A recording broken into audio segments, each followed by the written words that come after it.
Hi, everybody. Welcome to FNS Wrestling Podcast, episode 139. We're back down in the basement earlier than ever, maybe? Maybe. Could be our earliest recording session because you are off tonight, probably, to a friend's before you head to Comic-Con tomorrow, correct? Yes, So 2 nights away from home. Are you excited? I guess. Yeah. And what did we do exciting this week? It's, of course, our March break, as we mentioned last episode, and I guess the coolest thing I did was go to that Office experience. Probably. So I am a huge Office fan, and you are as well now too, right? You've seen it, I don't know how many times through, you A think? few times. Me more, but so for my birthday, my wife got me and you, since you're the only person that would want to go with me out of this bunch, I think, the Office experience. So it's basically in a large mall in Toronto. I think it travels, and this is where it's set up right now, and a bunch of interesting stuff and graphics and charts and things to see along the walls. But then also you at one point just enter Dunder Mifflin, and they've completely set up the set, right? That's what I saw it was, yeah. Yeah, and you can just walk around. I didn't know it was that. I didn't really look into it before we went. So really cool experience. You can sit in all the desks and open all the drawers and do whatever you like on the way through. So I thought that was pretty fun. Mm-hmm. And then what else did we do that's exciting? Stayed in a hotel. Haven't done that in a while. Yeah, randomly. Went out for a nice dinner. It was kind of a co-birthday, my birthday and your mom's birthday, since Is that we what that haven't done was? much. Is that what that was? Yeah, well, kinda. And then went shopping and eating and such. Chuck like E. that. Cheese. Went to For Chuck E. Cheese randomly. for old time's sake. Yeah, that was fun. Yeah. Your brother wanted to go one more time. I don't know. We haven't been in years. No, I know how to farm tickets because I'm crazy good at Pink Panther. Yeah, and then it's completely different now, right? It's no more tokens. It's all, I guess it makes sense. It's all on a card and you just tap them. But it's Yeah. unlimited, so that's cool. Yeah, I guess that's better than. You pay for your time and you just go unlimited. Mm-hmm. Let's do as many things as you want to do. And then yesterday, your grandparents, coincidentally my parents, and your cousin, coincidentally my niece, came up for a visit. Yeah. We hung out and played a couple games and went out for dinner, so that was cool. You are so talkative. This is so What did I get? good Oh, banter. There's chicken. timestamps, people, if you can skip him I not talking I got chicken. and go right to the wrestling talk if you want to, because he's just going to say he got chicken and he has nothing else to contribute Well, this week. I didn't really do a whole lot. I don't know, you could have. And yet I did do You a were lot. at the Office thing with me. You had nothing to say. I You were feel at. like I did too much stuff. Okay. Well, you did work as well, I think one day. Maybe. Yeah, well, I also work on the weekend. Yeah, good. Yeah. And I don't know. I wish I had cause I don't know. I think other than Monday, I've been doing stuff the whole time. Gonna have to turn up your volume too, because you're But- whispering. I'm not whispering. Well, you're barely speaking, but I don't know. will fix it in Got post. shoes, I guess. Yeah, that's true. You got 2 pairs of shoes at the Nike outlet. That was cool. Just kind of lucky. Your feet are officially bigger than mine. Which is, Always a happy day when I don't get figures and I do get shoes. yeah, That's well, my you're supposed to favorite. be saving your money, so that's what you're doing. And then I'm gonna not save my money in approximately That's what you were saving it 24 hours. for. Right. So, anyways, 22 hours. I got nothing else to say. 23 hours. You want to talk about wrestling? I watched more wrestling than usual, even because I had time this week. So I watched less wrestling than usual because no SmackDown. Because I watched Dynamite, I watched Ring of Honor, I watched Impact, I watched MLW Underground. I don't really watch anything other than And what NXT. I don't really watch anything other than what I gotta watch. And then you just watch constant videos of random wrestling things. I don't really have time to watch stuff. Oh, please. Well, I don't. You why, don't take time Why to you watch. really want me to watch a whole nother wrestling show for No. no reason? No. I But don't have time for that. To say that you don't have time for it is not an I accurate don't, statement. because there's new Star Wars stuff. I'd rather watch any YouTube Right. video. I'm You prefer to do other not things. taking time in my week to watch like NXT or Yes, your very busy Impact. lifestyle can't squeeze in more wrestling. Ring of Honor, especially not Ring of Honor, because I had to go find that and it looks not important. It's fine. Okay. No time. So such a busy guy you are. But yes. Anyways, I say we start talking about the wrestling that you did watch and I did watch. And we'll start out with looking at some of the week's wrestling news and rumors.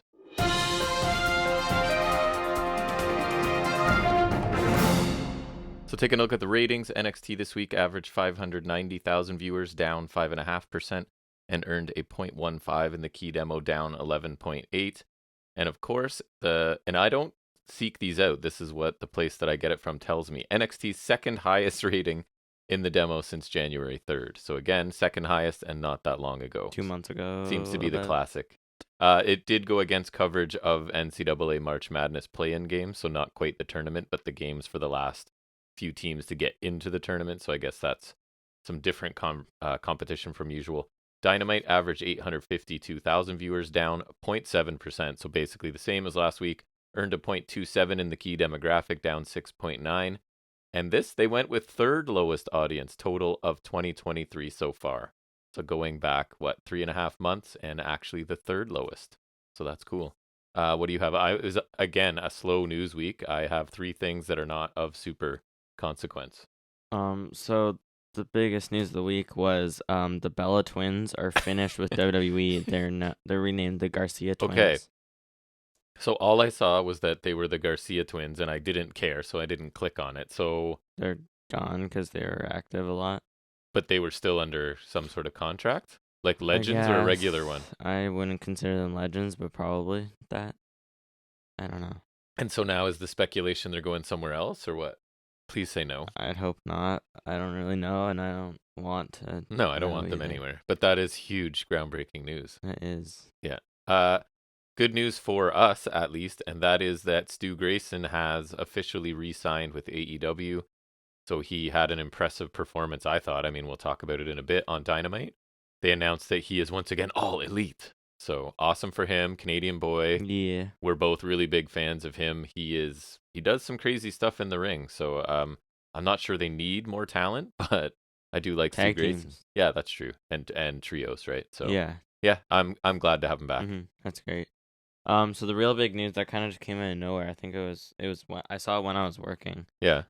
So AEW's got a 6-show summer Canadian tour coming this year, and it's kicking off with the second Forbidden Door. So that's finally got announced. Not only that, but it's also in Toronto, our neck of the woods, at Scotiabank Center on June 25th, which was huge because I never would have expected that. No, you were very excited to text me that information. I was super pumped because you don't usually text randomly while you're at work, but this one was, I think it was caps lock too. Yeah, I don't know. I was pretty excited for second Forbidden Door anyways because I thought that was a really nice show. Awesome. But now it's here, so that's pretty sweet. I think 45 minutes from us. Yeah, tickets are on sale next Friday, I think. On your mom's birthday. Your mom's birthday. My mom's birthday. Your grandmother's birthday. Then as well, there's a dual Dynamite Rampage thing in Hamilton, Ontario. Right. Which was, hold on, that's where the figure store you love is. Yeah, we could go there anyways, right? Yeah, sure. We'll just drive all over Ontario for AEW. The Hamilton one is June 28th, so I guess it's like right after that.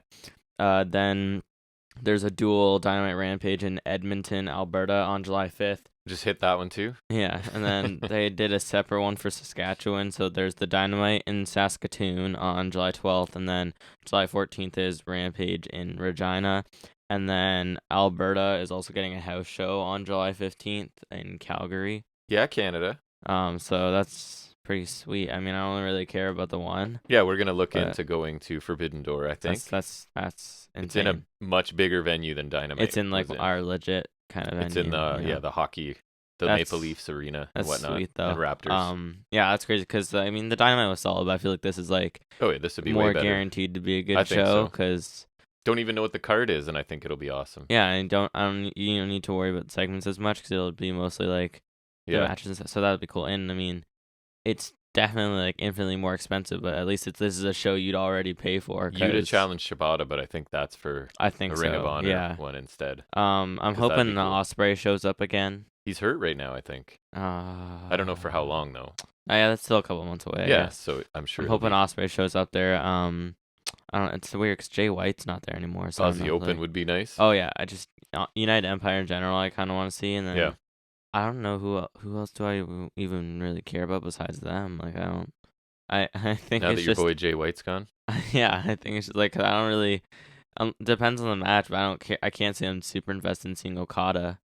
But pretty much any in ring will be good. But yeah, Ishii was already around a lot. I just can't think of who. I'd still watch him. Who'd they take? I'm just kind of interested in United Empire, and that's it, really. Yeah, but it should be an awesome show. It'll be sweet. Yeah, it depends what they do. And like I saw or I was thinking because I was talking to my friend, and like it's more interesting because now they have a women's house, so you could bring in Monet and have her face Hayter or something, which is something they didn't have, and then that would be big. The trios titles weren't a thing last year. True. So And also now, since it was since the Atlantic title was the first champion was crowned at the first Forbidden Door, it has since leveled It up. has So leveled up. Can confirm. it's different now. They So mentioned it a lot few of different times. things. Yeah. So Yeah. I mean, I don't know, that's pretty sweet though. I was super surprised. Like even better than Dynamite. Yeah, I guess them coming here did well enough for them to go, we can Clearly. fill. Yeah, and then fill a now they're major extending arena. to other areas, and then also they were in Winnipeg for the most recent Dynamite. So they're getting around. They are. That's cool. And Impact back as well. So Canada's a hot spot for So we win. wrestling right now. Only a couple of things I have injury related. Kofi Kingston is going to undergo ankle surgery, apparently after a fluke injury in a match on SmackDown where McIntyre flipped over the ropes onto a bunch of people and something went wrong, I guess. I mean, I would love, because he's going to be out a while, if they did something different with him when he came back, but I can't see them doing it. Apparently Vince, I saw unrelated, tried to break up wanted to break up New Day a few times. I was just reading about that, yeah. I'm ready for it, man. They're super stale for me. So I would love something different, but yeah, I wouldn't mind it at this point. I feel like they probably still move a lot of merch and stuff and are big with the kids, right? And they need to appeal to that demographic with somebody. So I guess that's them, but who knows? Anything else? I only have one the only other one I have, which isn't super interesting, is the adding to the Hall of Fame this year. They're inducting Great Muta. I saw that. That's cool. Which is solid. And I guess it kind of follows the trend of his retirement tour stuff this year. Yeah, and I used to watch him a lot in WCW back in the day, right? Yeah, so Keiji Muto as well. Not really WWE, but since they bought everything else, it kind of makes sense. Yeah, and then also I just saw like kind of rumors that Batista might be out. Like obviously he hasn't been confirmed yet, but he's kind of rumored as the headliner. Then so they might delay it again if he can't make it because he may or may not do other things. I'm not sure. He's a popular guy right now. Perhaps. They say the best acting wrestler ever. Guardians 3 is coming out. Oh, is he the best one? That's what they say. I've seen some things suggesting he is actually a better actor than Rock. Does a lot of. He's pretty similar in a lot of things, right? And I don't think he's bad, but yeah, he's. No, I like him a lot in like Jumanji and stuff. Cena's not terrible either. He seems really similar in that, and then something else I saw too. I think it was like Journey 2 or something. And then Cena's like okay, but he's in a lot of like lower stuff too. I think. Right? Yeah. I've heard good things about Batista acting. I haven't really seen. I like him in Guardians a lot. He's really good in those. I haven't really seen him in much else, but that's good enough. Exactly. The only other injury I have is Danhausen, apparently out for months with a torn pec, similar to Cody Rhodes. He suffered it at Revolution, which looking back, I don't really. No, I don't know. His arm wasn't purple, so I couldn't. Right. But I think because a lot of his work is like outside the ring, anyways. He might be gone for a couple weeks, but I bet you he'll be back on TV but like cursing he raises his arms right? How's he gonna curse people? Yeah, he has one curse. job and he can't do it. It's a half curse. That's right. So yeah, that is all I have for news. Me too. Wow. All right. So let's move into our in-depth review of the week, and that's taking a look at this past Wednesday's AEW Dynamite.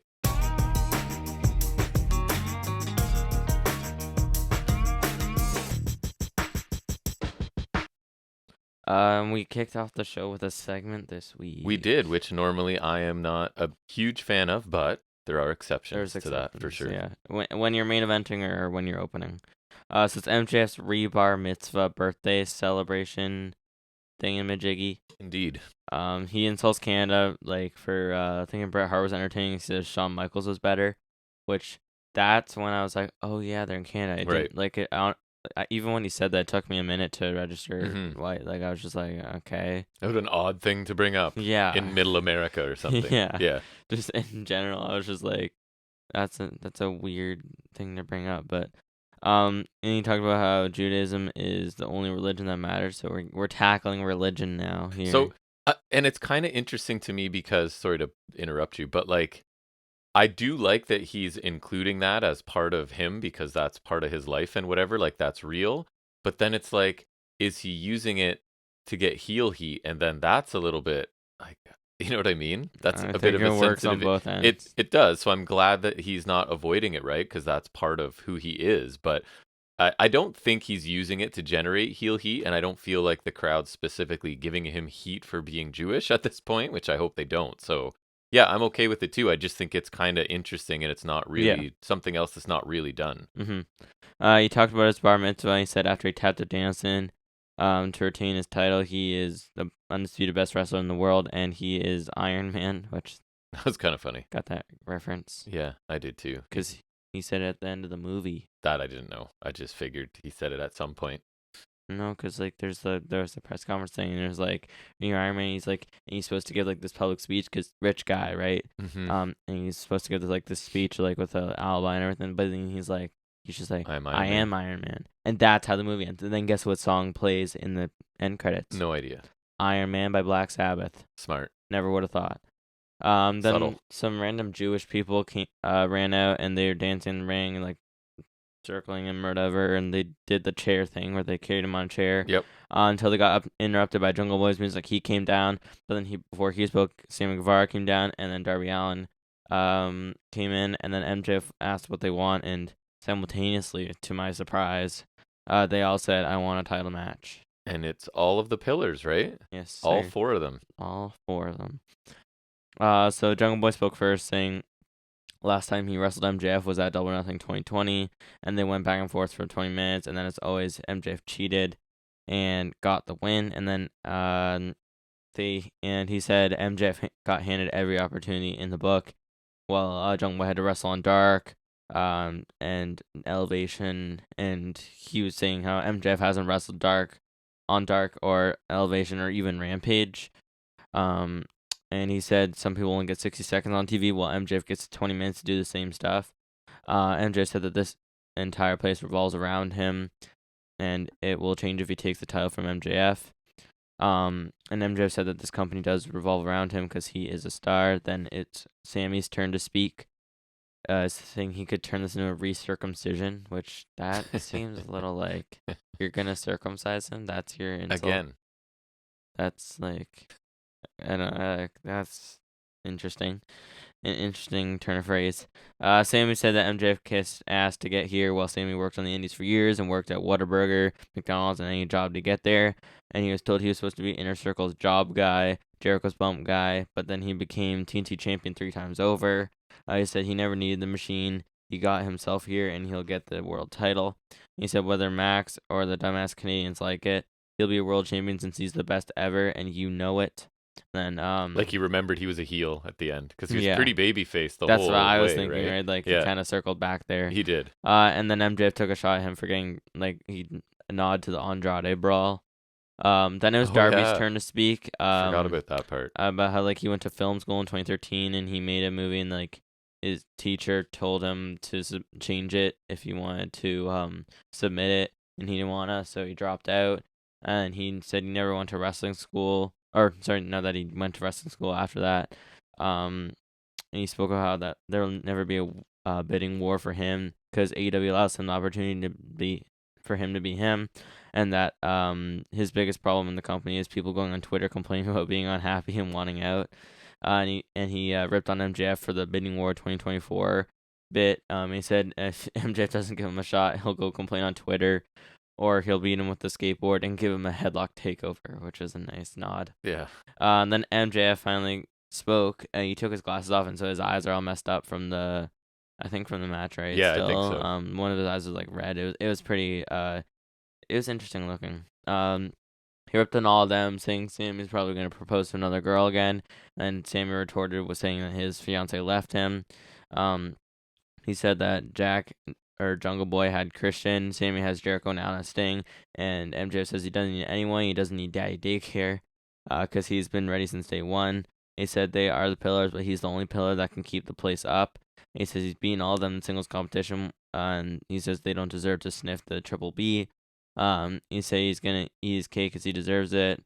And then he said, thank you, screw you, bye, and he slapped Jungle Boy. Then that resulted in a bit of a brawl, and so when he was on the apron, he got knocked off by Darby and Sammy, and then he went into the cake. Right. Cake had to be used. Yeah. Once you see it. So, I really enjoyed this. This was super long. So for me to say I liked an opening segment that I think was pushing 20 minutes, it was pretty good. I just like that it's kind of a logical step for the rest of the pillars. I don't think any of them are ready for a title run, but they're ready to be main event adjacent, right? Mm-hmm. With a little bit of effort put into them. So Sammy was super inside baseball, as they say, right? With all the job guy and bump around, but he was super passionate. And I saw Meltzer complain, that they were like burying by saying like, oh, I spent time on Dark and Elevation and Rampage and you never had to. He's kind of like, well, you're burying your other. I don't really think it matters. No, and like I mean, I get it for Rampage because that kind of is It's a like your disservice, second but show, like for Dark, no one, it's Dark I and don't think that's Elevation does bothering not anyone. count. I don't care if you bury that like Yeah. endlessly, like that really doesn't matter. I think you agree. Darby sounded great here, and it's one of those. I think when he's asked to act, sometimes it's a stretch, but when you just like tell your story, you know what I mean? Because I feel like that's probably mostly true. Then he's a lot more natural. So I thought this was an excellent opening to the show, and all four like it just feels fresh, right? And for me, it highlights what a major strength of AEW that they have excellent young talent that they're not afraid to get behind, right? It feels more hip almost, like new school rather than trying to capitalize on WWE guys, right? This is like, here are four guys that are ours and that are awesome and that are super young. Like they're making their own stars by listening to the fans as well. And I feel like WWE is already decided who's the star, right? And tries to force Right, that and upon. sometimes going back to the well with some And people. whether the fans want it or not, they decide this is a star rather than giving the fans input. And I feel like that's what AEW does. And you see four super young, super talented guys all together. None of them I think will dethrone MJF, but it's a No. cool story along the way, right? So I thought this was pretty great. Yeah, I thought it was a really nice segment to start the show. I thought MJF started solid, and I like the Bret Heat, but he was pretty short lived. Like he didn't speak a whole lot before everyone came out. And like the bar mitzvah bit was pretty brief as well. Yep. I like that we had the rest of the four pillars come out because on paper I already really love that. I think the segment delivered on pretty much all fronts. So I thought Jungle Boy sounded pretty good. I think it was one of his better promos. Everybody, as well. yeah. I like the nod to his history with MJF because honestly, that's probably one of the ones I would have forgotten. Like I remember the Darby match with MJF. I remember his history in the inner circle with Sammy. I don't remember a ton. Yeah. But like it kind of comes back now that he's mentioning it. I thought Sammy was good as well, albeit like leaning away from the heel side a bit, but it was still good, and he and Max have plenty of history. Like I think that's the one I probably remember the most. And it's a little reminder that he can be a babyface, right? Like he's a easy to hate as well, but I think like he can do that it's just clean cut babyface thing if he has to. Yeah, it just kind of like faltered out or whatever. Yeah. But Darby blew me away here. I thought he was the standout here. Like it just like. It might have been the best he's sounded in a promo, but like it was easily one of his best. Like it's the best I remember him sounding in a while. And it was kind of lengthy, right? It felt pretty lengthy too, not really in a bad good. way. He just sounded great, like as I was kind of listening to it, just kind of hit me over like that. I was really enjoying it. Like it sounded really real and genuine, and he sounded like really into it. And when he was mocking the Twitter people, that made me laugh. So like he also amused me as well. And I love the callback to the headlock finish because that was a really good match. I was really pleasantly surprised by him here. I thought he was like my favorite part of this easily, which is weird for a Darby promo, but like I thought he was really good. It may draw him, as they say, heat with the guys that are the complainers, though. Yeah, but that whatever. That made the segment for me, and honestly, like I don't know what else we'll see in the year, but that's probably a front runner for segment of the year. This was really good. I think MJF wrapped it up nicely. It's weird that he wasn't the highlight here because I thought Darby was on his level here. We got the classic cake spot at the end, which was fine. And like if you're opening with or closing with a segment, as we say, it's got to be worthwhile, and I think this definitely was in every sense of the word. I think all of them delivered. It was really well done, and like I like that they all have history with MJF because that works so well. And I think it already gets me decently invested in a potential 4 Pillars 4-way title match. If they keep building on what they did here, then I think that would be one hell of a main event for Double or Nothing, which I think is where it would be probably. It'll work so well too with all of them having history with MJF and the whole Pillars thing. I think that would be so cool. So I really hope this is where we're going for the next pay-per-view because this is money alone. I think so too. Like whatever they want to do, it feels like all four or do a triple threat with one of them qualifying or whatever. I don't know, but however you get there, it's going to be pretty interesting. I think this is definitely. I added this segment to the list. I think that's fair. Just as something really if we do best segment or whatever, it's probably in the running, right? I really enjoyed it too. So then we go to our first match of the night, which is Blackpool Combat Club versus Hangman Page and Dark Order's Evil Uno and Stu Grayson. They did quickly show us Jericho was honored with a street name, right? Or something like that. Oh, yeah, it was some metal. Because it's back in Winnipeg and he's a big deal, so they named a street Chris Jericho I think that Way. Was and honorary, and then there's some metal thing he got for something. So I don't know. He got stuff for being famous. I meant to note that, but I don't think I did. That's all I noted. So the match starts fast with Uno and Yuta going back and forth with strikes in the corner. Stu Grayson gets a hot tag after a little bit from Uno and takes out everyone with a flurry of offense, capped off with a tornado DDT, which had like a bit of a extra swing to it. Mm-hmm. Like on the landing, and some sort of swanton to Claudio for 2. Then Claudio was ragdolling him on the outside, just throwing him repeatedly back and forth in the barricade in the ring apron. And then BCC team up to hit a spike pile driver on the outside, and I'm never gonna say that ever again. That's like when people said UE and it was gross. Didn't like it. Okay. I write BCC. I write it because it's easy to write. Yeah. But like, I'm not gonna. I shouldn't. I'm not so saying spike that pile driver with both of them. Yeah, somebody grabbing each leg, right? But I feel like even writing this is different because I feel like I don't think I ever really wrote UE that much. I write either. DO a lot for Dark Order too. I don't, because Dark Order's not that long, and I feel like that just looks weird to me. I don't know if I'd remember that. I don't know. If it's like 3 words or more in like a thing, then I'd probably like Blackpool. Like that makes sense. I've got a few shorthand things I use. Yeah. Well, what do you got? No, that's all I can think of right now. I'll think of other ones. Other than I know it's like the Jungle Boy one. Oh, JD McDonough. I don't like to spell out. I don't like to write out McDonough. Just do JD. So I'll put JD, but sometimes say McDonough. Yeah. Okay, that's. And then there's other wrestlers that I shorten. I can't think of who right now. It'll come to me as you're talking. I think he's in the new games. That's good. And it looked like he still has the Jordan Devlin entrance motion from 22, which is good because he. I don't rate Dragunov either. I just rate Drag. That's one for sure. Nice. Yeah. Because in 22, Devlin had his own title entrance and victory motion with the title. So I really like that. So I'm hoping if he keeps his standard entrance in the new game, he's probably keeping his title entrance, which is cool because like not a lot of people get their own title entrance. You know what I mean? Like sometimes there's generic ones, or like a lot of the time with the title entrance, it's just like their normal entrance, but they just have the title around their waist. Yes. But some people get like a special title entrance, or like sometimes they're holding the title, or do like or like Pete Dunne would have his own. You know what I mean? Right. Like that, or like Roman Reigns has one if you give him Paul Heyman. So Jordan Devlin has moment, and I remember when I saw that the first time, I was surprised because like I don't know why I didn't think he'd have one, but like it's really cool because he has it like over his shoulder, and then he carries it to the ring, and like he does like his turnbuckle pose with the belt, and like it's cool. Anyways, it's really cool, and I'm happy because I think also I've come to the conclusion I like JD McDonough's theme more than I like Jordan Devlin's theme, and I think that's because like I really like Jordan Devlin's theme a lot when he used it because it sounded awesome, let's be honest. But the JD McDonough one's more fun to listen to. I'm pretty disappointed that he and Dragunov aren't on the pay-per-view. Maybe that's like a stipulation. Unless they come back around to it. Yeah, I feel like they would, because they faced off already, right? Like on NXT. I know that's they have off UK, the card. It's one of the matches I'm most interested in, if not most. I feel like they probably put a stipulation on that and then maybe slap it on there because I don't know why you wouldn't, especially with like limited matches on there. They'd probably put that on. And if you're ever gonna get like casual viewers, that's gonna be the weekend. So get him with a awesome good match on there, right? Right. Yeah, I would think. And crowning a new champion. Then not too long after, circling back, there's a stalling pile driver from Mox for 2, also on Grayson, and then when we go to Hangman hot tag flurry. I hit Yuta with a pop-up powerbomb later on, and then Uno hit a swanton bomb, but then he ate an uppercut from Claudio. Then there's a brief frenzy that ensued until we end up with Mox and Hangman legal in the ring. Hangman lines up a buckshot for Mox, but then Yuta hits him with the ring bell behind the ref's back, and then he's out. Like it was weird.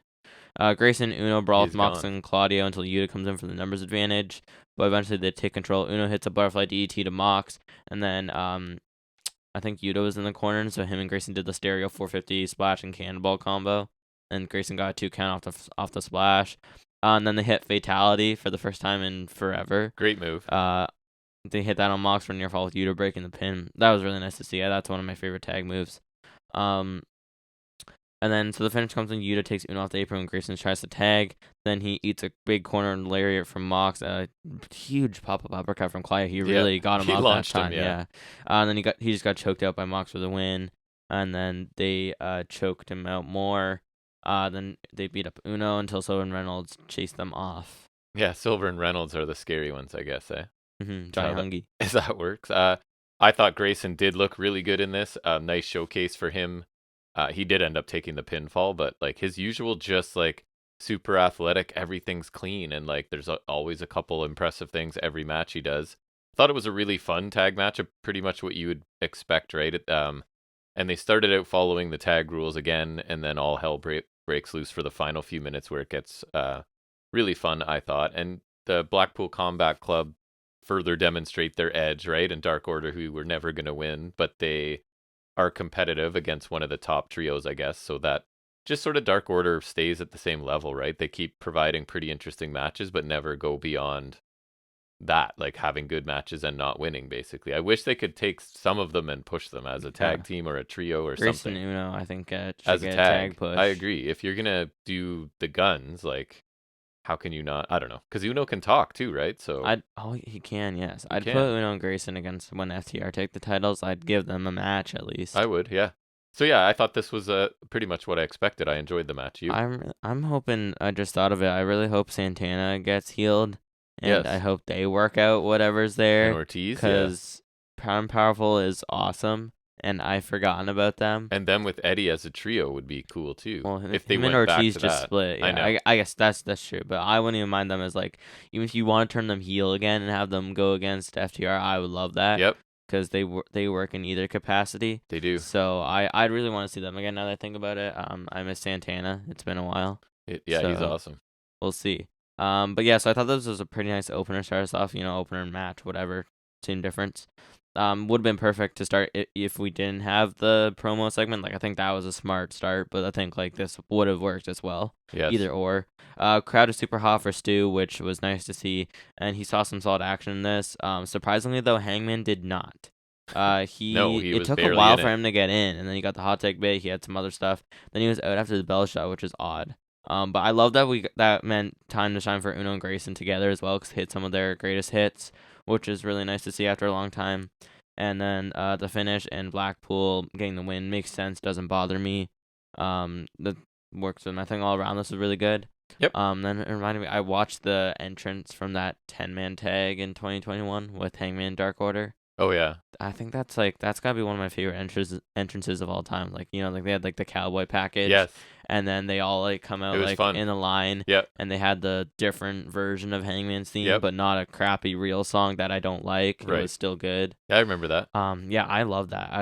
I still kind of get chills every time I watch that. Him and Dark Order was a cool little story. That was cool. It still works, but does. I'll never forget like the first time that was like when that was really coming together, because like, I don't know. I feel like if you just showed that entrance to someone, it's not as interesting. It still looks cool. It's like a bit of a spectacle, but like just having them like actually watch through that whole story. Yeah, it made sense. And like that match too was pretty good, but like the whole Hangman Elite saga and like trying to get the title. I remember like, I don't know, just it makes the entrance. That entrance is so cool. It's like it was. And it's, I don't know, like, because the Elite did remember that they had the Space Jam one. Mm-hmm. And that wasn't as cool to me. I don't know. I just like the Hangman Dark. That one. It's so cool. I still watch that. It's nice. Next we get a quick promo from Juice Robinson. I didn't gather much specifics, but he was just talking about how he attacked Ricky Starks last week, and I don't remember why. It was basically like all I got from it was because he can, right? He just is trying to show that he's that guy. That's all I got from it too. But it was something like that. He came across as like unhinged here pretty well, right? If that's what he was going for. It was kind of like old Pillman kind of deal, just super hyped up and yelling. But yeah, I was didn't see any specific reason given either. It was just like, 'cause I can, kind of. I don't know. Half joking, but it's still a better reason than Ruby Soho. I guess it's no less lazy. It's no better. Except the difference is this isn't a quote unquote interesting month-long storyline. And I assume this is just a way for Starks to continue winning, right? And then Juice gets on TV at least and does something. Yeah. As he starts his It was the final time. promo from Juice. There wasn't a lot here, but it's good. And I mean, good for him for getting some TV time. I like that. Yeah, he sounded cool. He just didn't really give any reason that I could pick up on. Mm-hmm. Next, we get Jade Cargill's Open Challenge in Canada. Canadian Open Challenge for the TBS title against Nicole Matthews. Had you heard of her? I don't know who that is. Not me either. When I saw we go to indie shows, and I watch a lot of wrestling. When I saw the name, like when I read something, I thought it was similar, but I was thinking of a different Nicole. So I did not know who this was. No, I feel like maybe I've heard the name before, but I'm not even sure about that. That's what I thought, but I don't think so. It was basically just a pump kick from Cargill, and then also Jaded. And that was pretty much it.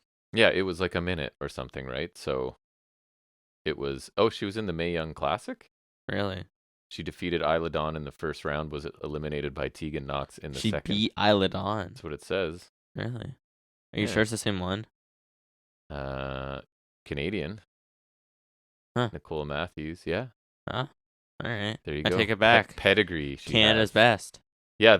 I get to say it, and I missed my opportunity. This was your women's match this week. A 1 minute squash match for Jade Cargill for versus her title. somebody A title match. It's a title match. Versus somebody who we as wrestling nerds had never heard of, let alone the average wrestling fan. No, and I don't even know if she's I think part of it was I don't think she's an Ontario indie. Because if this was like a Canadian Open Challenge and it was on the Toronto show, you might have gotten like Jody Thread or something. Right, who I would have been happy to see. Sorry, did you go over the aftermath? I was looking up Nicole Matthews. Oh, Ty Valkyrie showed up. She hit a glam slam, Jaded, whatever, to the last baddie. Layla Gray. Yes, you got there. So, I mean, I think you were writing similar things to me. It would like if we get peak Taya Valkyrie, right? Then that is cool, or close to peak. Then, but if we get the one we saw in in NXT, right? We were not a fan of, and I know she didn't get much time and she had a weird character, but even her in ring, we were like, kind of looking at each other, going, "Wasn't she good?" She was. Some point? And then she wasn't. So.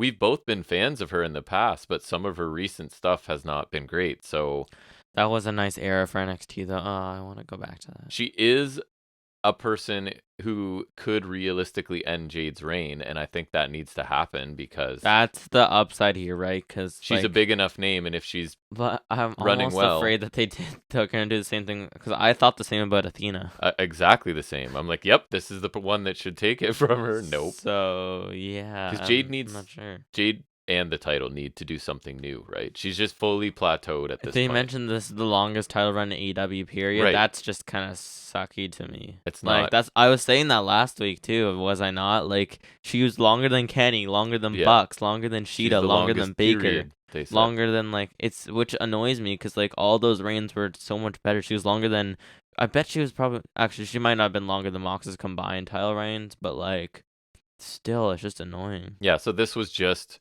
her doing her thing, and I guess the more important thing was that Taya Valkyrie's there, so it was interesting to see her on Dynamite on Wednesday and then Impact on Thursday. Oh yeah, that's right. I think she's being written off next week. Right, is and what I they're saw. taped too, right? Yeah, because they're saying like next week or is live. So yeah, I just looking because I was gonna look at the title reigns again. Interesting, the international title. So there's Pac with his first title run, and then there's Cassidy, but then Cassidy's international title run is being kind of separate.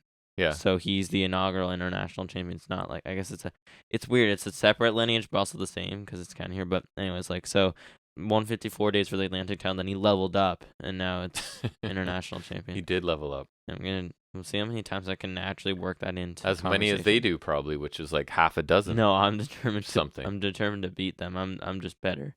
Would you say the TNT title leveled up when there was 2 belts, or no? No, okay. Same level. Okay.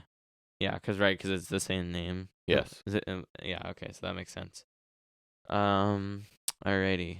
Where? Oh, I didn't talk about this excellent match. My mistake. So all the women get is a squash match. How exciting!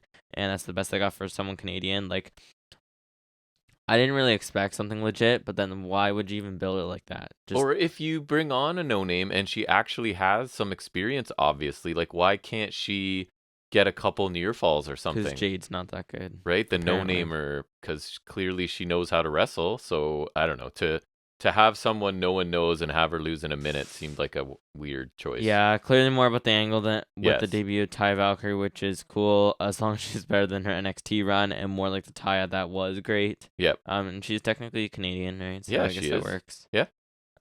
And not much here though. I mean, I think that's why they did it there, right? That would make sense. Yes. Yeah. But sometimes they do weird debuts, or like I guess it wasn't AEW, but like I thought it was weird that they debuted because wasn't there like a Raw or something no, it might have been Dynamite. Anyways, like they returned Johnny Gargano on Raw in Toronto. Yeah. I just feel like that's weird. Like I'm not saying it has to be hometown, but like it's just bizarre. Like that's not AEW, but I guess it does make sense here. Okay. Next. then we got Ricky Stark's interview, I guess, to reply to Juice. So he's being interviewed by Shivani, and he was saying if Juice Robinson has an issue with him, then bring it anytime, any place. I thought it was solid. Not a lot here, but it was fine. Nothing like. He was a little more subdued and serious, amazing. right? Yeah. So I kind of liked that there was a change of pace from him being like the Rock light or whatever he gets into sometimes. It was really quick. I'm a little curious if all the mention of faction stuff in Bullet Club is teasing that they will bring another Bullet Club people, especially I guess with Forbidden Door coming. But I'm wondering if it might just be mentioning for the sake of it, just because like Juice was in Bullet Club. So I'm wondering if like they'll actually bring people or not. That reminds me, just like as I mentioned, I'm hoping they start the build a little sooner this time. It was. Remember, it wasn't. It was a little. I remember like none of the builds were great, but then we really liked the show. Right. So we need a bit of a sooner build this time. I'd be fine with El Phantasmo coming Mhm. for Bullet Club. He's cool. Yeah, I was thinking like I thought of ACB, but I guess they're technically not New Japan people, so I guess that doesn't really work. I would love to see them there, but I don't think Impact's going to happen. El Phantasmo though does work. Yeah. Or I mean, he won the loser league, so you could I guess you could bring Hikuleo. Kenta. Hikuleo. No, thank you. Just like I don't know, also Hikuleo. Is he still there? Yeah, he beat Jay White. Oh right. Jay White's gone. Right. Debut Jay White soon. Dude, show New Zealand. And then he could take on someone from Japan. That would make sense. Then that would be funny, because like it wouldn't be much of an interpromotional match then, because it would just be like he was just there. He can be what's Ruby Riot's group now? An outcast. He can be an outcast, and we can start the same amazing story with the men. Yeah, so good. We'll bill him. He's got legs. He'll be like the Scott Hall of this operation, exactly. And then he's gonna bring like who's really close to Jay White. I don't know. Like you bring like I have no idea. I don't know, but I saw like Gato's new guy is like because Jay White's gone, so I guess Gato's new guy is Finley. Yes, and he is becoming the leader of Bullet Club, from what I understand. Why? Well, ew. That I guess he's getting the big push here. I'm not 100%. I guess that's the kind of the Jay White push. I believe that's what I've heard. Yeah, but Jay White's good. I don't know. Finley has his moments. Jay White, does he do Blade Runners? I don't think so. He's super fast. I'll tell you that. Finley. Yeah, but he looks really weird. I just saw him with like his like black hair look or whatever, like with all the dye and stuff. He looks really stupid. Okay, let's keep going on like, Dynamite. Jay White's just He is cool. Did you talk about this? What? The promo? Yeah. Yes. Yeah. Starks. So. Yeah, I did. Okay. Next we get QTV. Yeah, this was like I feel like they were trying to do like what's that trash reporting site? TMZ, because they have shows that look just like this that I have had I don't get misfortune of seeing. But anyways, yeah, go ahead and talk about it. So Marshall was backstage hosting QTV with a bunch of people sitting around talking about real news with Powerhouse. Right. Hobbs in there with the title. The idea is it's like a newsroom and they're talking about what news stories they're going to focus on and stuff. They showed a video of who broke in a Wardlow's car and told the title, and it was Aaron Solo. So the factory does exist, kind of? Yeah, right? That's what I was thinking, too. We're just going to call it something else, or... A faction called QTV. But anyways. That's even dumber than the show. Yeah. I was worried this was going to be like your typical in-ring talk show, like a... Right. Miz TV kind of deal. Something like that. Or like Grayson Waller effect. Or Ding Dong Hello. Yeah. KO show gets a pass because it's Owens. Yeah. Highly Real gets a pass because that was Jericho and that was good. It was. Usually. Am I missing? I feel like there's like more like crappy ones. Like sure. There's like so many talk shows. The VIP Lounge. I know MVP does that. I don't know how good that one is though. I don't remember. Anywho, I thought it was it was gonna be like one of the bad ones. I don't know if this was better or worse. They laughed at Wardlow comparing him to Batista, who I think they mentioned too. And then Marshall did his best Vince impression, saying ruthless aggression. He mocked Wardlow, and he laughed because Wardlow left his passport in the car, which they have too. Hobbs said, "Welcome to Will's world, biatch." And then the announcer summarized it. So this was bizarre. Like, why does Hobbs not in a good way? Like, it was just weird. I don't even know if it was good or bad. It was just weird. I don't get why Hobbs is in I don't here. want Hobbs. They immediately cancel out anything you've built with pushing him a bit by affiliating him with these people. Why not do a Book of Hobbs segment instead of this? I don't. You were going like a super realistic angle with Hobbs, like telling his real story, and now he's in like a QT Marshall comedy adjacent, at least. Like, I don't I don't like this segment, and I really, really don't like that Hobbs is involved It in was this. really weird. I was Hobbs is cool. already kind of miffed that he was involved with QT, but like the way they played that off, I could have been like, oh, that's the favor. And now it could even lead to like placeholder little angle for now. Yeah. But not this. He's not like Hobbs is really cool, but he's not cool enough to make this group relevant, I don't think. No, he needs to be relevant, not trying to help other people get relevant. So didn't enjoy the segment, really don't enjoy Hobbs being. Yeah, it's a great start to a title run for Right. sure. Running around with QT does wonders for your career. Ask 2 times. That's right. Orange Cassidy versus Jeff Jarrett next as we level up for the AEW International Championship. Yep, Jeff Jarrett's leveling it up. They had That's what it takes. They had a new belt and everything too on the stand. Like it's the And exact Cassidy same grabbed it design. and put it in the backpack. It's the exact same design, just different text, obviously, to replace All Atlantic with International. And Cassidy took the time to go and fist bump the Shockmaster. The Shockmaster was there, and Taz didn't get it. Taz was like Stormtrooper Jones or whatever, and they're like, it's actually like one of the most famous botched wrestling things of all time, bud. I wish Cassidy held both titles because they look the same. So it would He'd be like too lazy to carry them both, though. It would be like having both TNT titles. Kinda. And so therefore it would amuse me. It's not on brand for him though. But it's funny. Very on brand for Sammy. Yeah, that was funny. Yeah. I like that. So Jeff Jarrett. Yeah. I love Jeff Jarrett. 2023, correct? 2023, Jeffrey Jarrett. In his 50s. Oh. Working for a title. I want to say that's better than I expected, but also I don't. It's still if you too really, old. really pay attention to the match, like what wrestling moves took place? Not a lot. Especially from his side. Mm-hmm. But anyways, go ahead. Oh, hip toss from Jarrett. Right. Then he does that Peaked strut. early. He does the strut Several we all love. It takes long too. He has to do like he has to do like this hair flip thing, and then he has to go. A lot of smoke and mirrors for him in a singles match because he hasn't been in a singles match. This is his first one. I'm almost positive. And it's a title match. Right. In 2023. So there's a lot of moving parts, as I like to say, in this one. But sorry, go ahead. Talk about those So moving he parts. hasn't wrestled a singles match in however long, and his first match is a title match in AEW in 2023. Correct. He's killing it, brother. Okay. Just making sure I got that right. You did. All right. He does the Cassie's like light kicks of doom mockingly. Cassie comes back with some strikes. He just like that classic chops over. He's like, ooh, and his arms go back, and it's like, love it. We come back from the commercial break with some knee targeting from Jarrett. Sleeper hold applied by Jarrett because he's old, so of course he does that. And Cassie's able to break it with a hands in pocket jawbreaker. Dutt distracts the ref for the first time. And Singh gets a cheap shot on Cassie, and then Jarrett locks him in the figure 4 until Cassie fights out. Strike exchange. Jarrett ducks an orange punch and shoves Cassie into the ref. Dutt slides the guitar in, but Aubrey Edwards comes down as a replacement ref. Of course. And takes it away. Then Cassie rolls him up for 2. Satnam and Dutt get ejected by Aubrey. Other ref wakes up. Bryce Ramsbrook, who I have a trading card of. Nice. Tilt-a-whirl DDT from Cassidy. Jarrett distracts the ref. Lethal runs in, hits Cassie with the Golden Globe, and Jarrett gets a near fall. Did they take a fake Golden Globe or something? Because there's no way they still have Paul Walter Hauser's Golden Globe. I think it's a Why facsimile. do I remember his name? Gross. Trent Beretta runs down to attack Lethal. Eventually we get an orange punch for the win. Don't care.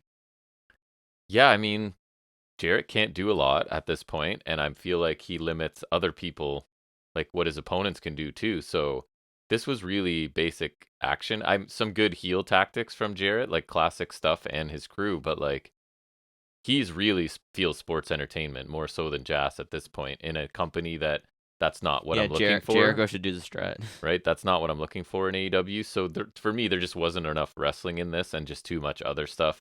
Orange Cassidy's good, and I generally like a lot of his matches, but not good enough to carry Jarrett. There's just so much going on here and really not much wrestling. If this were on a show where there were like 3 amazing matches that got a bit of time and you threw this in, like it wouldn't bother me that much, but I definitely didn't enjoy it. I don't know about you.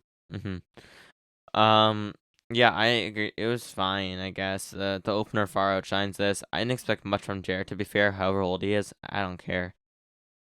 I rhymed. The answer is still too old to be in a title match on AEW in 2023 multiple times this year. Let's not forget he's had multiple cracks at the tag titles. Correct. I don't care who his partner is. It's still stupid. I feel like most of the match was strikes and submission holds, sprinkle in some leg targeting, and there you have it. Because then we just had a lot of interference and shenanigans. Nothing that great here. None of the near falls really hit. An expected result. This did not feel a leveling up for me. I feel like a level down. Was not one of Cassidy's No, better as long as defenses. this feud is put to rest and Jared and Co take a break from main Dynamite TV, I'm fine. Like, this is what I'm saying. Stuff like this. I got time for Lethal. Yeah, but he's not getting away from this group. No. So that's true. That's just collateral at this point. Yep. Like, this stuff like this does not help Cassie's title run for me. No. Next we get a trios title match hype package. There's just some promo bits from House of Black and Jazz. I don't think there was Elite here. There's another one of my shorthands, HOB. Hob. That is literally my only note. It just says Hob, that there was this. Yeah, because there wasn't really anything. It was just solid. It was fairly short. The best part was Malachi talking, I guess. Yeah, slick looking hype package. It was fine. Next we get a brief Acclaim music video. I don't know. There wasn't a lot. It was pretty like general. I think it was mostly talking about the fans. It was like a minute long or something. Yeah, it was. I didn't gather a lot, but it was pretty solid. I liked it. It was like a different beat from the usual, right? And Caster rapping for longer than normal. And yeah, it was basically highlighting their connection with the fans. And I thought it was like, and kind of like the organic nature of their rise, like, because the fans just started to love them. So the company got behind them. So yeah, I thought it was good. It was a change for Caster. It was cool.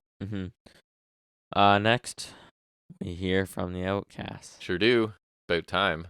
And they have a name and a new theme and Tron graphics. And yeah, it's official. It's all so nice. Well, Ruby Riot was Ruby Soho was the Hulk Hogan. Now they're an official thing. Right. Now it's all official themes and outfits, and I'm sure they'll have a T-shirt. I'm getting that T-shirt. It'll be awesome. I'm getting that T-shirt for sure. So they all came out. Saray was flipping off the fans. Saray told him to shut up. Soho said, once upon a time, the grass was greener in AEW. She just said other stuff I didn't remember. Saraya claimed without them there wouldn't be a division. More on that later. There was only one women's match at the last pay-per-view. Saraya claimed she was a miracle. Sarah ripped on the fans, who she called twats. She got fined for that. Oh, really? Yeah, that's a bad word. Depending. In England, it means a range of things, but in other cultures, it specifically refers to other things. She got fined, and the email was sent to people, apparently. I'm going to Google that. Perfect. I'll Google that after. Tony called the fans fat people while trashing AEW because she was an interim champion. She said none of the fans appreciate her. But when Jamie Hayter beat Tony, the fans loved it. Tony claimed the fans don't know what they want, so they're here to give you change in the division because they are the outcasts. Officially. Outcast means changed. Got it. That's like saying, you know why they call me Cage? Because I'm a machine. Because I'm a machine. That's right. That has the same energy for me, except that one's funnier, and Cage is at least awesome. Tony said they're not going anywhere, much to my dismay. She said women like Sky Blue, Willow, Nightingale, and Riho. Like, I swear they said rookies, right? And then they mentioned Sky Blue, Willow, Nightingale, which Sky Blue makes sense. Willow, bit of a stretch, but that's fine. At least you could say AEW rookie. Yeah. But Riho doesn't make sense to me because I feel like she's been wrestling for a decent amount of time, and she's also literally been in AEW since the very beginning. Correct. So it doesn't work in any stretch of the term. I think they just misspoke, probably. I think so. I think they were just mentioning that doesn't make sense in either way. So you're talking rookies, Riho doesn't work, and if you're talking originals, only Riho works. Yes. So, and then Britt Baker and Jamie Hayter, which there you go. They came out later. There's a bit of a brawl that really doesn't matter. Yeah, I don't care about this still. It's just the heels hate the fans and they feel like they're outcasts. Fine. It just kind of feels forced, like they're kind of making it up as they go because they expected Saraya to be popular and people to like her, and when they didn't, they're kind of like flying by the seat of their pants with this one, which I respect the fact that they recognize. Google twat. Yeah, great. I respect the fact that they recognize Saraya wasn't being embraced as a babyface, but I don't think there's a lot of thought going into this. And doesn't it? We're obviously getting a 6-person tag with the heels winning, right, to gain credibility as a unit and a heel group, and then away we go. I'm assuming it's the second definition. Okay, great. The not British one. Yeah, I know. Nice. Yeah, this was not great. Kind of a bland heel promo. I thought Soho didn't sound any better than last week. Still She's not fine. good. I don't know. I feel like I can sense that she's acting, and it kind of bugs me. I think generally she's fine in promos, but this makes it worse because she has to act, and she's just not a natural heel in this role. Like, she was fine in Riot Squad, but, like, in this heel role, not good. Saraya also wasn't good, and the line that irked me was, like, she's saying without them, there would be no division, which can't be true because they're not the originals. They're the ones fighting against the originals. They got There's there. a division long before Wasn't they good, came but there. it's But there. it existed, and honestly, like, it's had better times than when they got here. Yes. And, like, it's been a while. It's been around a while before they came. Like, if Baker and Hayter were heels in this feud, that's what they would say, and it would be right. Because Baker's been here for sure since the beginning. I know Hayter Hayter's was there been pre-COVID. here pretty long. Because she got stuck. Right, so she's been there pre-COVID, which I think that's fair if you want to go original. Because at least around original Dynamite, sure, that's fair. Like, that would make sense. That would be accurate. But like, especially Saraya, she's hasn't even been here a year. Soho's barely been there just over a year. Storm hasn't been there a year either. Like, it doesn't make sense. I think they're trying hard to not make it. It's just former WWE faction. No, it's outsiders. They could be from anywhere. Well, it's just all WWE people. Yeah. Storm wasn't great either. The whole complaint about interim thing it's gotten old fast, and she just was interim champion. That's a fact. That's just how it was. And then they changed it, and she wasn't. Yeah, but like, she still was. You know what I mean? Like, and like, I don't. That's just how it was, and you can't they can retroactively do that. What you're really complaining about being called the interim champion is you're complaining that they didn't strip Thunder Rosa of the title, and what does that like? Yeah, so that's what I wrote. Like, it's about. Rosa's fault. So, it's not on AEW. Yeah. It's on Rosa's fault. And I guess you could be bitter about that, but that would be like, I guess we're long from the Thunderstorm days. Yes, we are. Next we get a 2.0 promo. Menard was praising the Acclaim video and saying Jazz loves rap music, and Parker says it was even entertaining. And so Menard says they invited them twice last week, and Parker says maybe they're playing hard to get, which I thought was kind of funny. Maybe they need a reminder of who Jazz is, and so they say to tune into Rampage and see why they are the epitome of sports entertainers. Yeah, these guys are entertaining, but they're not going to get me to watch. He said it. They're not going to get me to watch Rampage. So this is just like every week part of Dynamite is little promos trying to get me to watch Rampage, and yeah, I almost never do.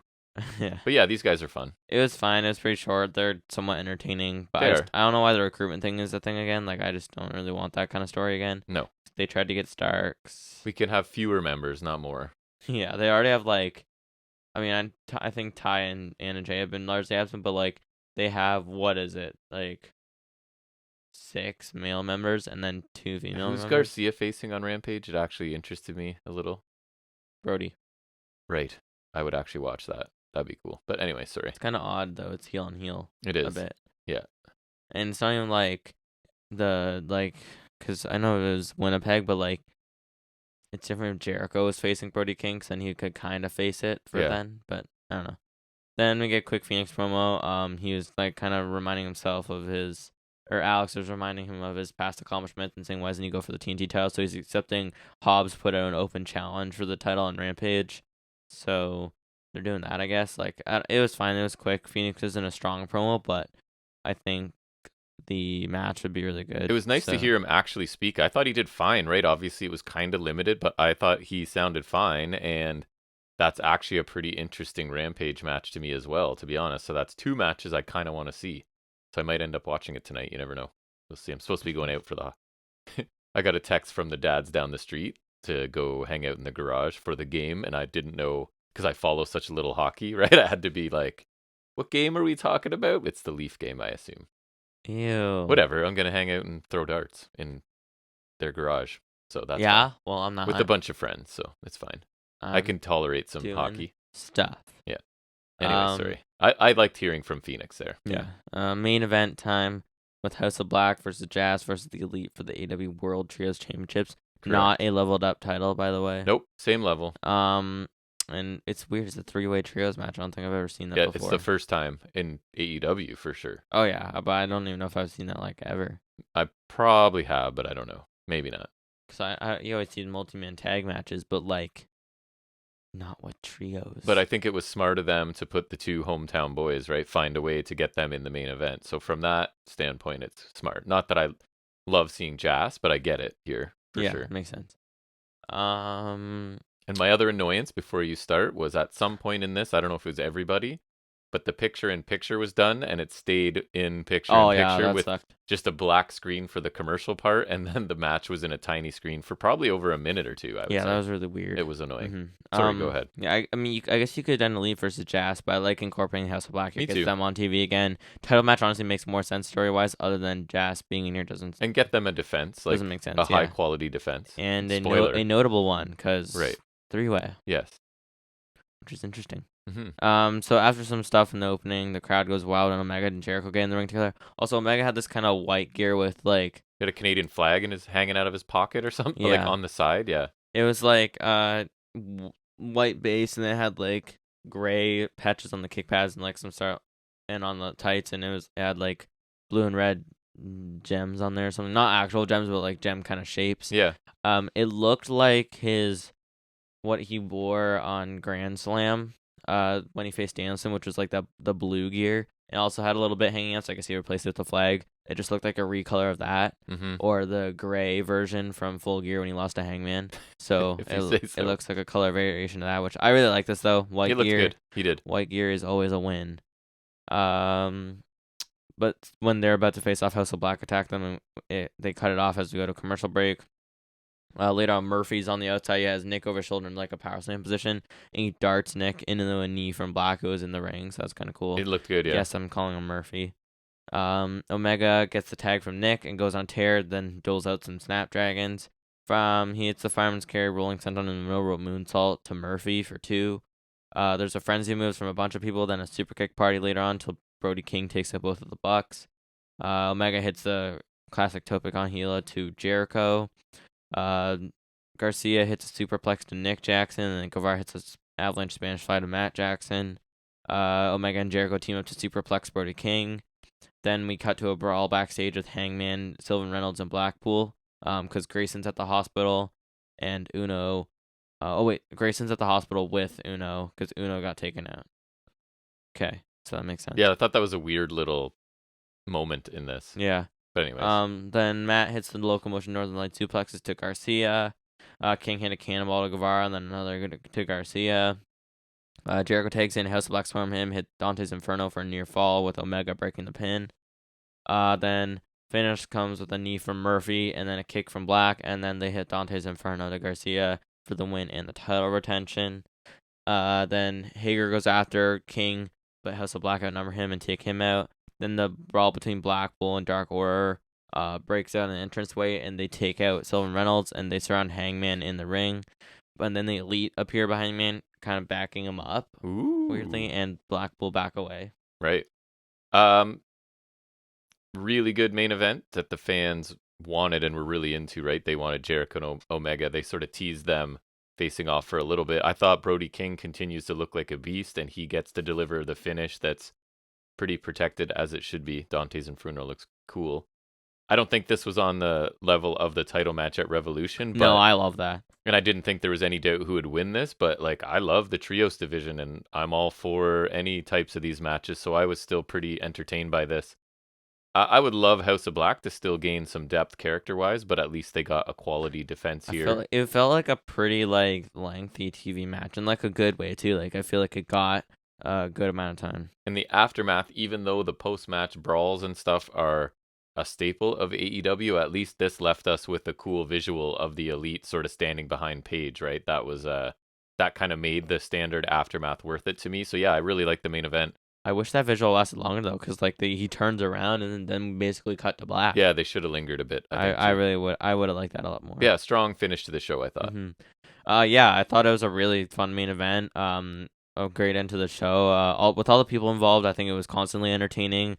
I didn't love that they did only 2 people in the ring, because I like when you have one person from each team, I think that works a lot better. But when it came down to it, it really didn't seem to matter too much. The finish was a little anticlimactic, but the rest of the match had a lot of great action throughout, and I enjoyed it. House of Black get a quality win here. Yep. And I think pretty much everyone looked good. The backstage brawl build-up was kind of interesting. And the end of the show is one hell of a hook. It gets me excited, especially if we want to run with the story now that Blackpool's kind of taken out the rest of Dark Order and Hangman's got to turn to the Elite. Right. I think it'll be really interesting. I'm really excited to see where this goes. I'm kind of happy. The only issue is without Danielson, Blackpool's outnumbered. And as much as I want Danielson involved in this, I don't know how you do that while keeping it in conjunction with his last story. Just said he's going home, so he's got to be gone for a bit. Right. So I don't know, but I'm super interested to see where that goes. I was really happy to watch the show just to witness the cool. end there. It was a really small bit, but it's really cool. Yep. Overall, I don't think this was an amazing show. The opening Rebar Mitzvah was really cool, probably maybe my favorite thing. And then I thought two good matches like Blackpool and Dark Order was good, and the main event was good. And then kind of a lull in the middle wrestling-wise, right? Jarrett Cassidy was nothing that I really enjoyed, and Cargill Matthews was nothing really at all, right? So, and then it's like the Outcast, don't really care, 2.0 quick thing, Phoenix quick thing. I like the Acclaimed rap. So, I don't know, man. This was, and the QTV segment was a negative, right? So that was definitely a minus for me. I don't think this was a great show this week. I would say I'm going to give it a B minus, a really, really good segment to open and two pretty good matches along the way, but then a lot of other stuff I didn't really enjoy. So B minus this week. It was weird because I was kind of feeling, like, as we were watching, I was kind of feeling good about the show because I thought, like, there was a decent amount of good stuff. But then looking back, like, I was kind of like... It started strong, right? A decent amount of stuff I really didn't like. Yeah, the start was super strong because I really loved the Rebar Mitzvah. Like, that was a really nice segment. Match. And then... yeah, and, like, I thought, again, Darby Allin killed it. The opener was also a fun match. Like, I thought, like, with those, we were really off to a great start. Then we kind of hit a lull with the TBS title match, but that was short. But then we hit QTV, which wasn't great. International title match, Right. Outcast, not the best. Then we picked up with the main event, which was a decent portion of the show.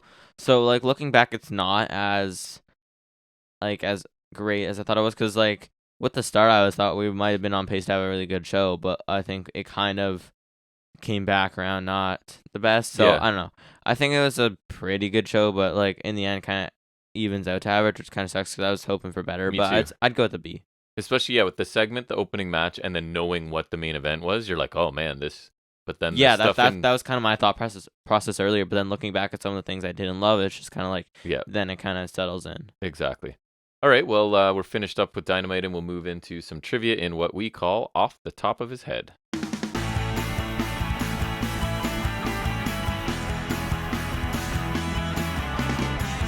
Okay, so this week is kind of weird, seems random, but we are going to go with NXT Women's Champions, because I don't know why, but I just started looking through. So I'm going to ask you... Baszler. Because there's been 15, right? So I'm going to try and get you to go in order from the beginning, and then I have a couple other random questions to ask to bring it to about, 18 or 19 questions, I think. So let me ask you, who was the first NXT Women's Champion? Saraya. Correct, it was Paige, and how did that happen? Do you know? Wasn't that a tourney? It was a tournament, single elimination 8-woman tournament. Final question to make it really hard. Do you know who she defeated in the finals? I didn't. I feel like it was Emma. It was Emma. That's ridiculous. Okay, so after Paige, who is the second champion? Charlotte. Correct. And how did that happen? She beat Natalya, and it was a vacant title, right? Oh, wait, no, she did beat Natalya. Correct, right? In another 8-woman tournament, and it was vacated. Why? Because she won the Divas title. Correct. With the whole post-Mania thing. So Paige, went to main roster, immediately won Divas title, so she was forced to give up. So Charlotte then loses the title to whom? At TakeOver Rival, I'll give you that. Sasha. Correct. Was it the four-way? It was a four-way involving who else? Becky and Bayley. Correct.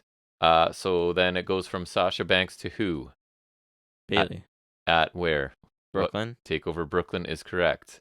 Then from Bayley, it goes to who? Asuka. At? Dallas. TakeOver Dallas. This is weird. Okay, then who wins it after that?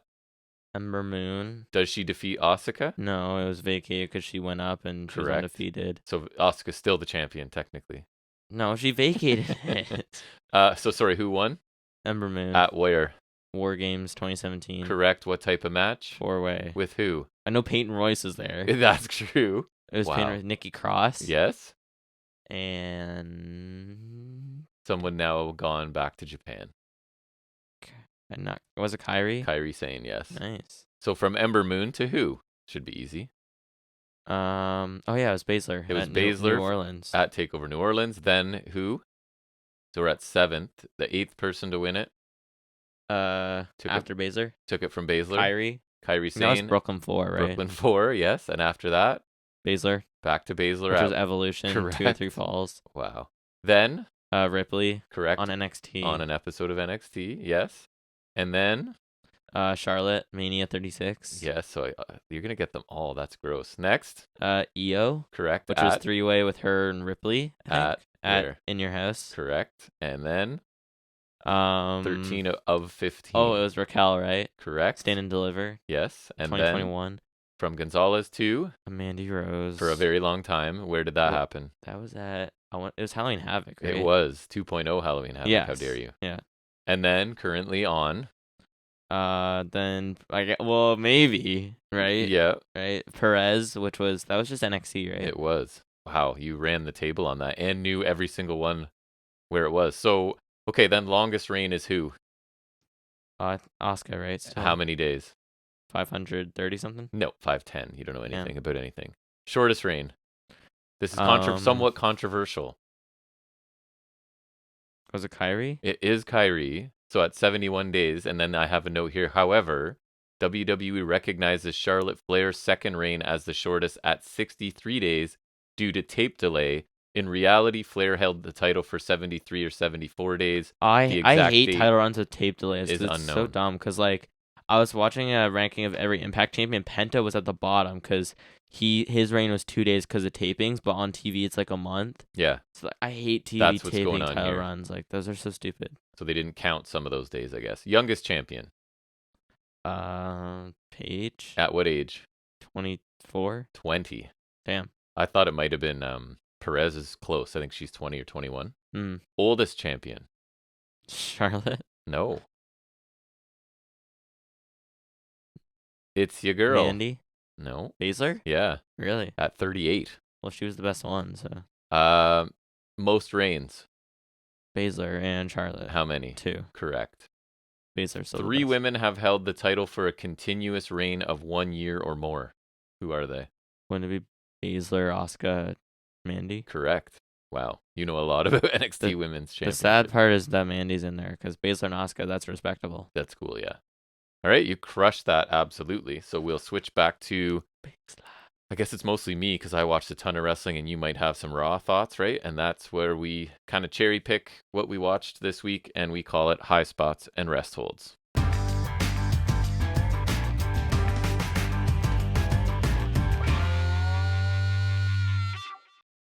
All right, so you are saying you do not really have, there was nothing, either a high spot or really a Resthold from Raw. Yeah, Raw didn't seem super worthwhile to me. Yeah, well, I some of the things, NXT was barely worthwhile this week, I would suggest, but I will start there. I thought it was a really weak episode overall. Started out okay. Started out with a Johnny Gargano segment. Basically, he says Waller went too far when he ran down NXT because NXT is Gargano's home, right? He says home. And then Vic Joseph interrupts from commentary to show social media stream, I guess, of Waller is at Johnny Gargano's home. Obviously, he has a young baby and his wife is there. So Gargano runs off to end a pretty lengthy segment and it kind of comes back multiple times. I think 2 other times. Of course it does. Culminates in a brawl on the lawn between Gargano and Waller. And LeRae comes out holding the baby and she's awful. She's just like, hey, stop that. As this guy's trying to kill her husband. But anyways, I do like that Waller isn't like the chicken heel, right? He's he'll do whatever to get under any opponent's skin, right? He doesn't care, which I kind of liked. So I thought that was a good start to the show. And then I'm going to really summarize because I thought basically all of the action on this show was pretty much a rest hold. I would say the best match on the show was Gallus defending the tag titles against Pretty Deadly, and that was just okay. And that's made worse because in this, I guess Gallus is a babyface now, and yeah, but where's Joe? And it doesn't work, and the crowd is dead for almost all of this because they're supposed to be hyped for a Wolfgang hot tag, right? And they're not. They're just Pretty Deadly are getting more of a reaction in the heel camp. So it's really confusing. There was a cool near fall at the end where one Pretty Deadly guy grabs one of the belts, right? The ref goes to stop him, and the other one has the other belt behind him, sort of thing. But it only got a near fall. And then Gallus used their. I also don't like their finisher, right? It's like the running knee or whatever, kick into a power slam, which I think just looks pretty ordinary. So 13 minutes, I thought it was pretty bland, but the second half was better. I still wouldn't say it was a high spot, though. And then you got, again, a lot of these matches just too short to have much of an opinion on, right? Zoe Stark beat Sol Ruca in a 5-minute match to qualify. So did you hear what's going on with Roxanne? Kind of. So Meltzer's like really hedging on this one, and it's annoying people because he's like, she's not hurt, there's nothing really wrong, but they're hoping that whatever the issue is, it's cleared up and she can defend, but this is like their backup plan sort of thing. To me, it feels like it's all fake and that she's going to be in the ladder match, right? Yes, because I don't know why then. So the story is... They would vacate it if it was... Right. The story is they're having qualifying matches, and so Zoe Stark beat Sol Ruca. I don't know, Ruca was going one for one of her acrobatic flippy things, and what's Zoe's finisher called? Do you remember? It's like the flipping thing into a knee to the face. I did hear you say it. It looks really cool anyway. She picked up something with a number. Then you had... Oh, yeah? I don't remember. I'm almost positive. Then you had Isla Dawn and Alba Fire. They beat Tatum Paxley. Or sorry, Dawn and Fire beat Niall and Paxley and Chance and Carter. So they now become the number one. Was it like KO 35 or something? Contenders. I don't know. I don't even know if I'll know if I hear it, to be honest. So this was the big Paxley turn on Ivy Nile, and that leads to Fire and Dawn winning with their running double knee and senton combination. So this match, 3-way tag match, was 4 minutes. So not much to say. I guess the point was that Paxley has finally turned, because that's interesting. Then you had Apollo Crews and Daba Kato got 9 minutes, and I'm on record saying I liked Kato's recent promo, right, where he was explaining why he's there and why he's after Crews, but he did not look good in this match. He's super slow and basic and pretty limited. But he actually won. He did his choke bomb thing, or what is it, tree slam thing, sit out. He hit it on the ring steps and then back in the ring and pinned Apollo Crews in 9 minutes. I struggled to stay interested in this because Daba Kato on offense is really slow and basic stuff. And then the other match, you had Dolan beat Kiana James in 3 minutes with the crucifix bomb. So Dolan also qualifies for the ladder match at Stand and Deliver. So like nothing of consequence match-wise on this. Another rest hold I thought was the Henley Briggs, Kiana James, and what's his name, Brooks Jensen storyline continues. I can't find what it's called. I feel like it was KO 35. You might be right. So this has Briggs in like full-on camouflage, like beyond just camo. It's almost like a ghillies suit. I don't know if you know what those are, but anyways. So he and Fallon Henley are breaking into Kiana James' office to find evidence that she's dating somebody other than Briggs, because Jensen. I even hate Jensen. I even hate recapping it. This is so stupid. So anyways, they look in her notebook and it mentions like Operation Boyfriend and then multiple appointments with someone named Sebastian. So they immediately jump to conclusions again, right? Because they haven't learned anything from the first time. So I don't know. These segments keep happening every single week, and every week I feel like my time's being wasted, and I don't know who this is for. It feels really, really juvenile every week. But anyways, I guess some people are entertained. I'm not one of them. You saw this. Scripps is back. What did you think? You watched the... I don't know. It kind of confused me. I hate the voice, too. That annoyed me. So yeah, they're still using like voice changer sort of thing, and he's talking about...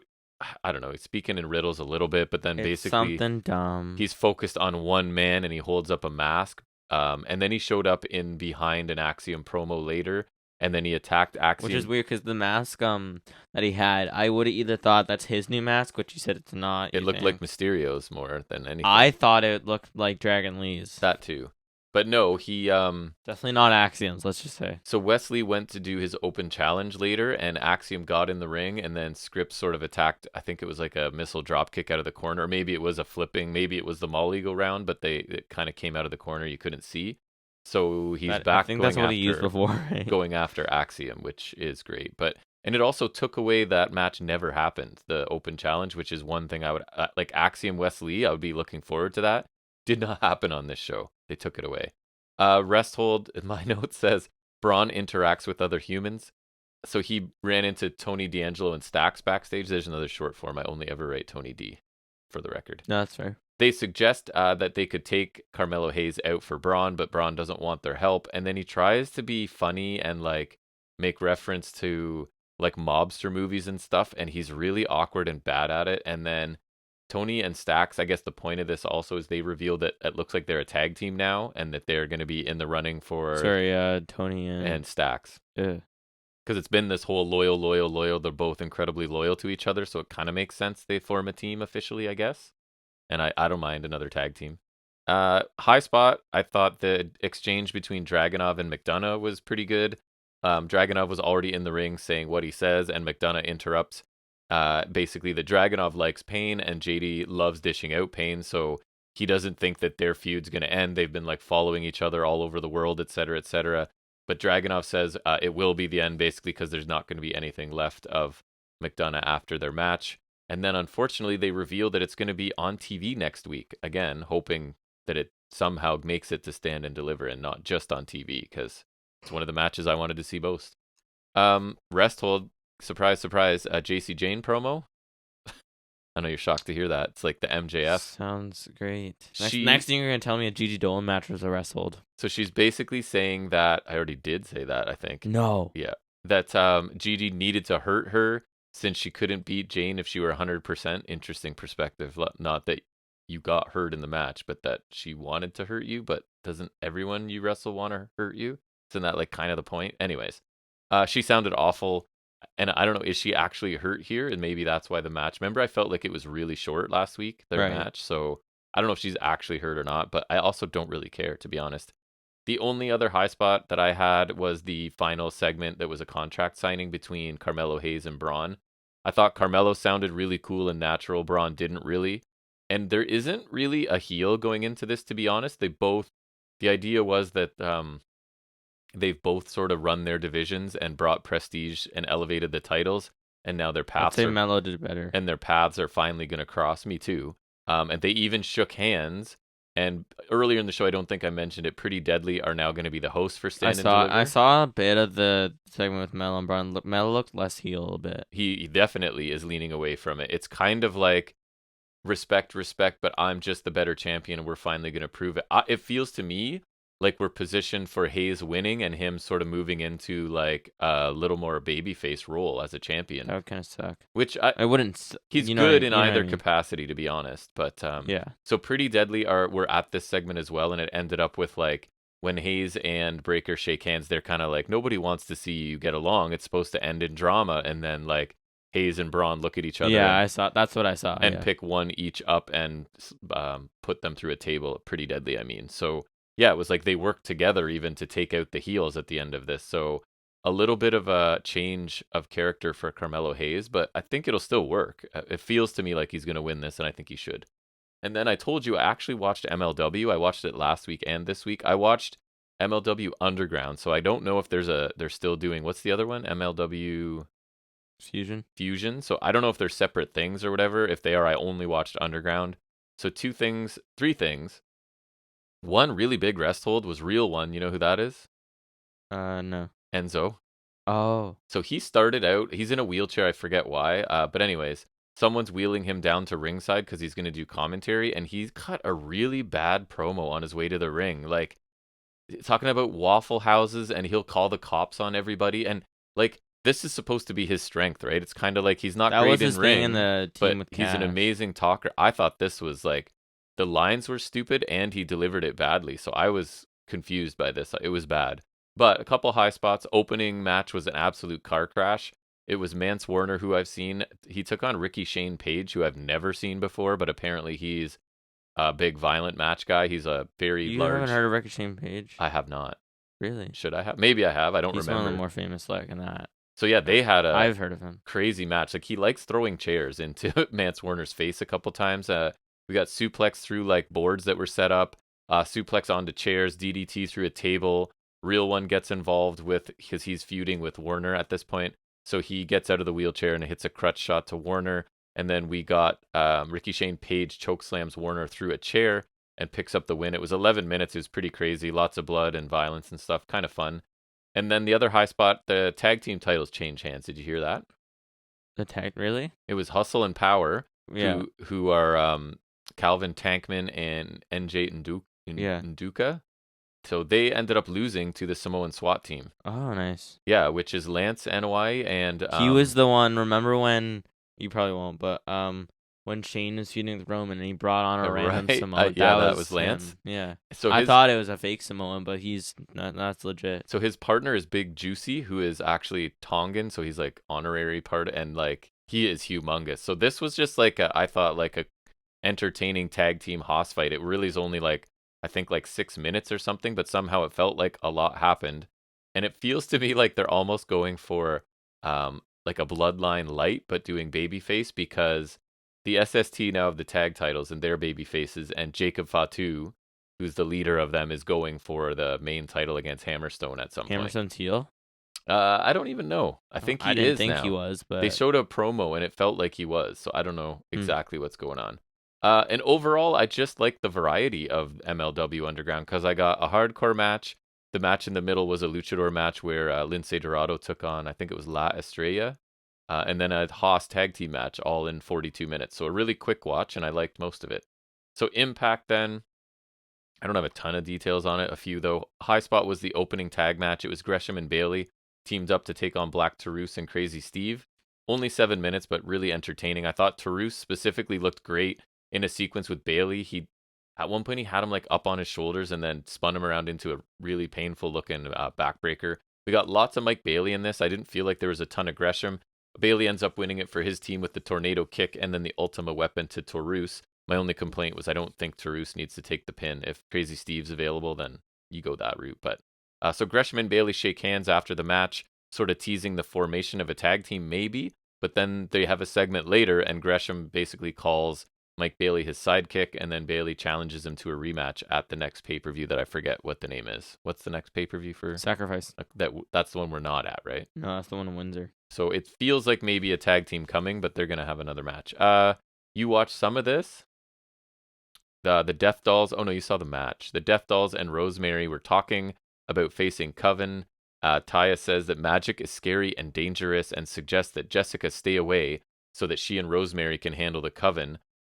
Jessica walks off, and then I was confused because Taya says something like, what happens if Jessica finds out she's been Havoc all along and that we've kept it from her? And I'm like, what? I was confused. I don't get it either. And I watched the show, and I was like, it's probably because these segments don't do anything for me. So yeah, I don't get it. And then Rosemary goes out of her way to point out that it was Taya who kept it from Havoc. So I'm wondering if this is leading to Taya's write-off, obviously, next week. But I guess so. It continues to be something I'm not interested in. And again, weird seeing Taya on different companies 2 days apart or 1 day apart. Further Resthold is the PCO Eddie Edwards angle. So PCO's doing full Frankenstein now, complete with the bolts in his neck. Remember, he was left for dead in the desert or whatever last week. He got run over. So it shows him a couple times like making his way. He ends up at the facility, interrupts an in-ring promo of Eddie Edwards, and then Kenny King helps Eddie for whatever reason. They try to take out PCO, eventually do with the Boston Knee Party into a chair. And then a kendo stick attack to the head. You saw that, right? With the chair. Yeah, that looked lame. And I just don't think this does anything for Eddie Edwards and Kenny King. Like, they have to join forces and use weapons against, like, a very old man who can't do a lot anymore. But anyways, I'm just not a PCO guy at this point. Mega high spot, no Bully Ray on this show. Nice. There was a little Dreamer segment with Mickey James, but no Bully Ray. So that had to be mentioned. Then the only other high spot, the 6-man main event, was solid, but kind of felt like a random thrown together WWE 6-man tag. It was Alexander Swan and Kaz taking on Bullet Club, which was Kenta and Bay and Austin.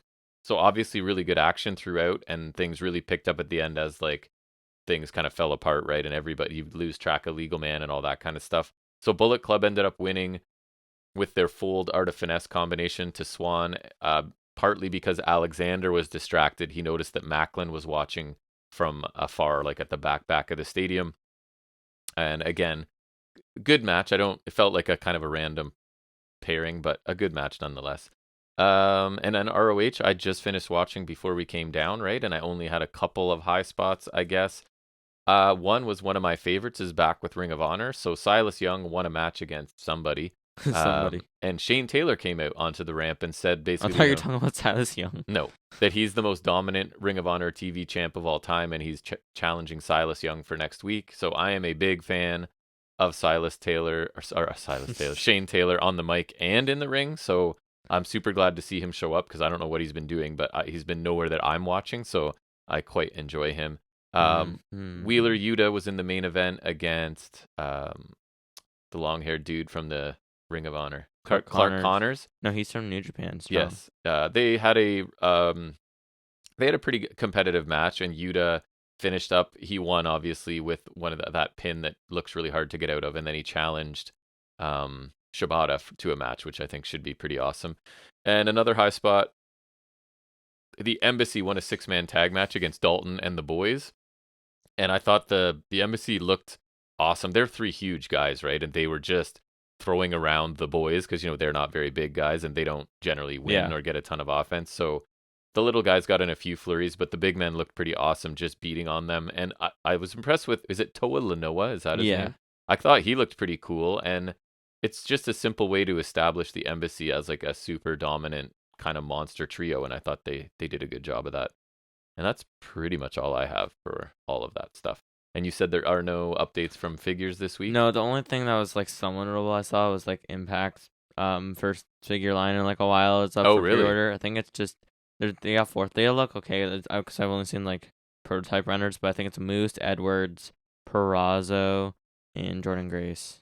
Interesting. I wonder what the like similar I would hope size I would figures hope so, and yeah, scale because otherwise then like be weird. Limited options, right? Yeah. So I would assume so. That would probably be the smart move, right? Nice. Well, I guess that's going to bring us to the end of 138. Kind of a quick episode with no pay-per-views or anything to talk about. We kept that to a lean like hour and a half, so that's good because you got a lot of stuff you want to do. But anyways, thanks to everyone who joined in and listened to a bit of wrestling talk from us. I'm sure Jack will update us with some Comic-Con in the banter next week. He'll have some interesting stories, I'm sure, to talk about, so we'll do that then. We did not get around to a bonus episode. I did my half, but you have not looked at it yet, but that's okay. We'll just have it in the background for when we feel like doing it at some point. In the chamber. So yeah, it's half in the chamber at least at this point. But anyways, we'll definitely be back here next Saturday for episode 140 next week. Is that correct? I believe so. After 139 comes 140, so it'll be episode 140 next Saturday. We'll see you then, and until then, take care.